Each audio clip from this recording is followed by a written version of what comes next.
Hi and welcome. It's my BMW R1100, which I've already done a small video on it, explaining, one of the things what I know about and what I've learnt about the bike. And I was making a windshield for it. Still in process of making that one, but that's my fixed one.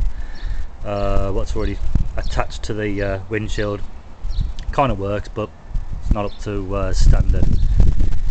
Anyway, and because I do quite a lot of bike riding, etc., I decided to get like a tank cover for it, and once again, they're far too expensive, even though I can afford to buy one, but I just thought give it a go and try and make one once again. Anyway, what do you guys think? It's kind of nice looking shape, to be truthful with you. I like it. It's got some good texture lines into it, stitching at the top and the bottom, so it's all kind of like blends into the bike and the saddle, and gives it a good effect. I do like it.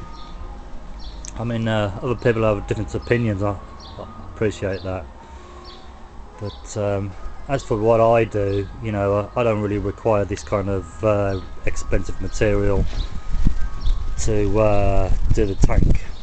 Proper tank covers and everything else, so I don't mind having a go trying to make it myself and seeing what comes up. It just saves generally scratching your fuel tank, when you got your tank bag on it, and then also I find like it also keeps my fuel a lot more cooler when it's in the hotter weather,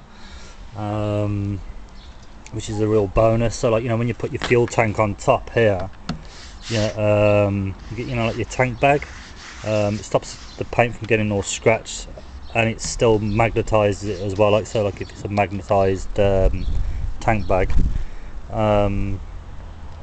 But yes, so I decided to make it myself, and anyway, this is what I made it out of. A pair of old leather motorcycle trousers.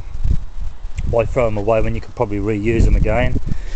And what I did is turn them over like that. Yeah, you get the picture. Cut the legs off roughly about there, and the same on the opposite side. Cut them off, cut them straight up the middle like that, because you only really want one side of the trousers themselves, and then you're left with the buttock section, which is this is the piece that's going to stretch over the front of the fuel tank, and then like all this piece here where the zip is, and the stretchy section on the back of the pants itself stretches over the back end of the fuel tank. You put your little hook or tie strap, whatever you want to do, you can work that out yourself. So all you have to do, cut down the seams like that halfway, yeah, and the same on the opposite side, and then the same at the top of the leg. So cut it halfway to generally match the size of your fuel tank, and straight up the middle and down again, and then you are left with like a really nice padded section from where your kneecaps or the thighs of your legs are going to be resting against the fuel tank either side, and the same at the back of the fuel tank. You're going to have a nice little pretty design at the tank, which is pretty similar to the one I've already got on there, the way it's stretched out. I mean, fair play, like you've really got to stretch it out to get it to fit.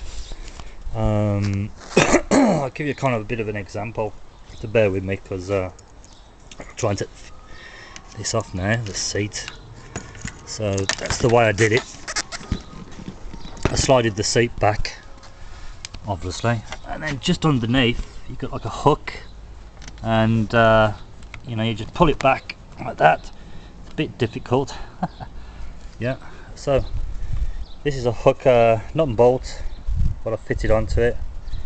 There's the hook to hook it underneath fuel tank, which is just I hook it on there where my finger is actually pointing to there, like, so the hook stretches round, strips the material all the way around to the bracket of the fuel tank underneath, and hey presto, like, you know, so there's your fuel tank, still nice and shiny and clean. You know, it has got a few dents on the fuel tank, but nevertheless. And what I did then, like, I put some screws straight through it, screw it back into the plastic where the trim actually lies from the fuel tank. Yeah, using the same holes. Yep, so put one there, measure it out, try and get it perfect as you can, because otherwise it won't stretch out properly. And then the same again there. Try and work out where the hole's going to be for your fuel cap. And then, like I said, all I did, I don't know how I'm going to do this. Let's have a go. Ooh. And then stretch it back over, hook it up underneath, just where you can just about make out where it is. And then once again, like I said, see, it just stretches back over, keeps your fuel tank nice and tidy. Pull it into shape a little bit if you have to. And yeah, so fuel tank cover, probably saved me an arm and a leg there, so quite pleased with that. And then just get your you know, your saddle back underneath, job done. Okay, it's not the best, you know, once you buy these proper ones, they do look smashing and everything else, which I'm quite pleased with this one I've come up with. And like I said, like, it really does give the bike a different look. In other people's eyes it probably looks bloody crap, but I don't mind at all. You know, if I can save a penny here and there, like, you know, on making the stuff myself for my bike, then obviously, like, you know, I can go further on it, you know, and you know, pays for the camping trips, then it pays for your beer also.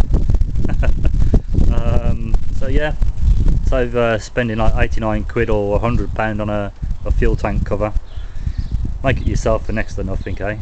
Save your leather, cut it up if you're not definitely going to use it again, and try and design a fuel tank cover. Yeah, so if you guys think it's alright, give us the thumbs up. If you think it's rubbish, let us at least know. Be appreciated on that. Okay guys, thanks for watching, thanks for your time.